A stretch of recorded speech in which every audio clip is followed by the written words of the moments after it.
আচ্ছা পটকাদা, তুমি কি এভাবে পরোপকার করতে গিয়ে বেঘরে নিজের জীবনটা খোয়াবে নাকি?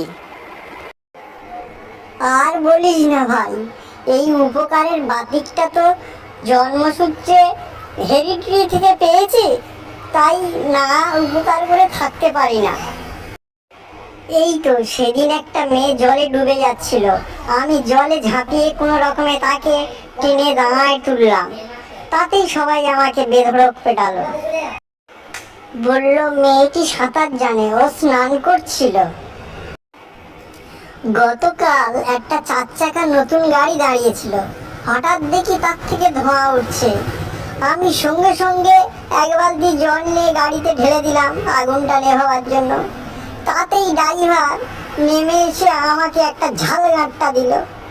আমি বললাম, দাদা মারছেন কেন? গাড়িতে তো আগুন লেগেছে, এখনই তো ব্লাস্ট করতো।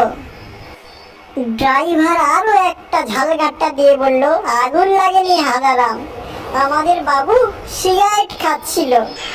পরে অবশ্য আমার দ্বারা ওদের অনেক উপকার হয়েছে। তোমার দ্বারা ওদের উপকার হয়েছে? কিরকম? ওরা 3 ঘন্টা ধরে আমাকে দিয়ে ওদের গাড়িটা পরিষ্কার করে নিয়েছে।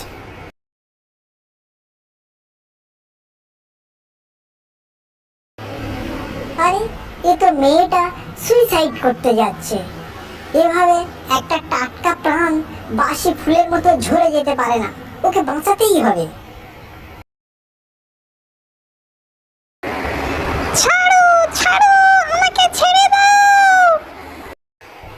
না, ছাড়বো না, তোমাকে আমাদের ছেড়ে চলে যেতে দেব না।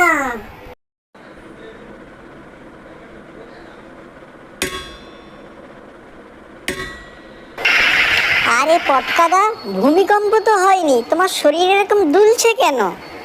ভাই, একটা মহিলার প্রাণ বাঁচাতে গিয়ে আমার প্রাণ বাঁচানো এখন সংশয় হয়ে উঠেছে। প্রাণ বাঁচানো তো পুণ্যের কাজ, তাতে প্রাণ সংশয় কেন?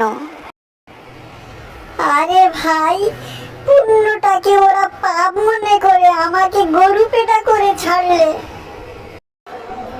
আসলে হয়েছে কি, একটা মহিলা ছাদ থেকে ঝাঁপ দিতে যাচ্ছে মনে করে ওকে জড়িয়ে ধরে বাঁচাতে গিয়েছিলাম, কিন্তু পরে ও বলল ওর নাকি প্যান্টটা হাওয়ায় উড়ে গেছে, সেটাই ও খুঁজছিল।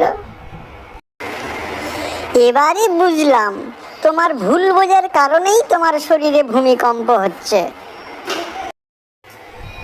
ভাই সন্টা, তাহলে বল, মানুষ কি মানুষের উপকার করবে না? নিশ্চয়ই করবে, তবে উপকার করার আগে তোমাকে একটা পরামর্শ দিই। নিজের নামে একটা বড় ধরনের অ্যামাউন্টের লাইফ ইন্স্যুরেন্স করে যাও, যাতে বাকি জীবনে তোমার বউ বাচ্চা সুখে দিন কাটাতে পারে।